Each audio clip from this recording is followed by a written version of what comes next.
Welcome to Cracking Cancer, where we tackle the tough questions about cancer with real patients and world experts.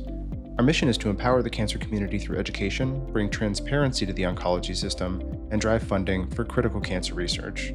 Whether you're facing a diagnosis, supporting a loved one, or simply here to learn, we're here to bring clarity, hope, and action to the fight against cancer. The level of speed that we have to act is individualized patient to patient. So yes, for a lot of patients, I would say most patients, what you're describing is the norm. We don't have everything we need. And that's no fault of anyone before us. It's just we're the nuanced specialists of cancer care. So we know what we need. And we don't want to start down a treatment path that's not the correct treatment path or not the best treatment path. But for patients who have oncologic emergencies, and we can maybe discuss these at a different time, but there are times when if things really do need to move quickly, they will move quickly. And there are circumstances where even if someone does have one of these mutations that can be targeted with a pill, if you have an oncologic emergency, we're not going to wait for that. You're getting chemo like tomorrow, or today. So the distress you're feeling in your mind when things are moving slowly is real. Things are moving slowly. But I hope it provides some reassurance that at least it's not an emergency, even if it's urgent.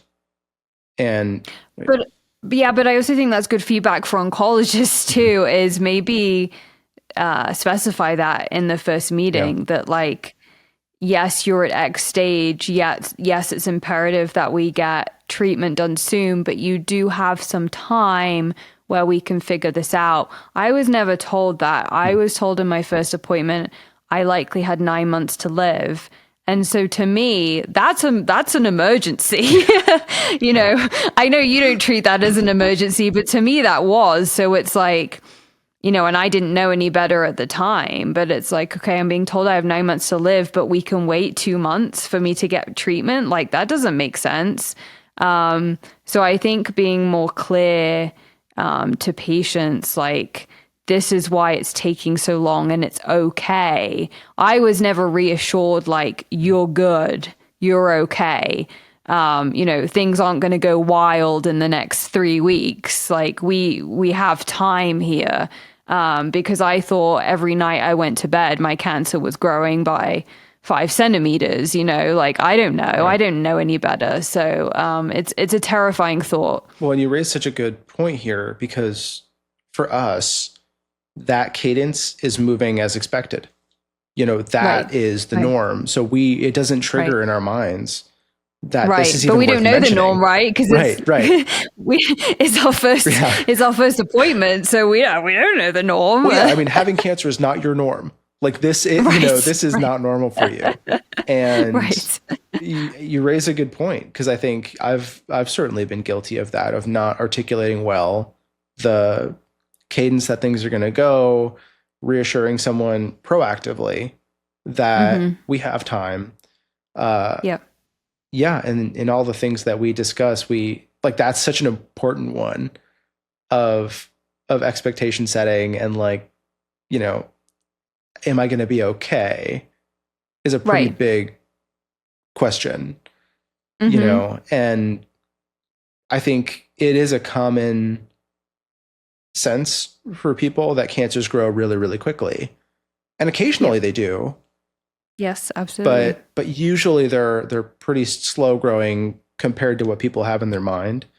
But I mean, the person sitting in the seat, one, doesn't know that, and two, it certainly doesn't feel that way. So if you're talking to your oncologists and it feels like things are going pretty slow. Well, I think it pretty much always feels like things are going slow. So maybe no matter how things are feeling, do bring that up. How fast do you think this is going to double? Do you think this is going to spread more in the time that it's taking to do this workup? And is that something we need to be worried about right now? I'll say for cancers that are earlier in stage, there is a lot more there's a lot more pressure to get things done really quickly so it doesn't spread elsewhere. Yep. And with cancers that have spread elsewhere, once that barrier is crossed, sometimes it can feel like there's more time because it has already become metastatic, it has already become incurable. And I think it's fair to push back on that, because less cancer is always better than more cancer. And we're entering a paradigm of cancers where, with aggressive treatment in the people that can tolerate it, that might mean a systemic therapy, and then we radiate the bits that are left over, or we cut out bits that are left over. That's not applicable to everyone. It's a cancer specific thing, but it is a paradigm where metastatic disease doesn't necessarily mean, we're no longer attempting aggressive treatment. Mm-hmm. So this is a difficult balance in the beginning because, as the patient, you don't know what's a normal turnaround time. Like, how long is too long for a scan? And if it's taking too long, what can I do about it? That's a tough thing. And I don't have an answer for that for a lot of folks. Sometimes it just takes a long time. And, that might be a situation where getting a second opinion rolling, at an institution that is a little more resourced just to get things going may make sense. Yeah, absolutely. It's interesting because you bring up, even at stage 4, it's important to get somewhat momentum on it, because my initial CT scan when I was diagnosed, I didn't have any bone issues whatsoever. And then my CT scan 6 weeks later did show some bone involvement, and it's like, shoot, yes, we were trying to figure out what my plan was, what we were doing or anything, but it wasn't there before, and now it is. And like, that happened in that time period. And so I continually beat myself up about that, but it's like, at the end of the day, I wasn't going to start a treatment that like wasn't right for me. So there's a balance there, and every case is different, everyone's different. But that waiting period is just like, eats me up a little bit. Well, and I think sometimes there's a sentiment on the provider side, and sometimes I'll say there's a sentiment on the patient side, where I'm feeling pretty well, like I don't have symptoms, I'm told I have this thing, we've got time. And I think to a certain degree, there's truth to that, but you also don't, like, you want to keep not having symptoms. So you want to prevent the onset of symptoms, and, keeping an appropriate level of pressure to get the scans done, to get all the stuff you need, is going to be really important. And I think, where this might come into play most is getting that initial set going. Sometimes someone wants to go somewhere specific, they've got to wait, and they're like, well, that's where I want to go. But it might make sense to just get the initial stuff done, as quickly as you can, where you can. And then once you have all the data in hand and you're reassured from someone that, there's a reasonable plan going forward and you have some time, let someone who's specialized in cancer let you know that. And then you can do, the doctor shopping if you're going to go around and find the right fit and those kinds of things. But I've seen circumstances where people have gone to 1, 2, 3, 4 opinions, and then the cancer spread. And, that's a tough situation when you don't have all that much time to get something going. Yeah. And I liked how you phrased you said something about appropriate pressure, because, there's obviously a fine line there, right? But if you're living in a smaller town, you've had your first appointment and they need to do further scans or further investigations, and saying, well, the next appointment is in 4 weeks for you to get an MRI or for a PET scan or whatever scan they need to make the finalized decision.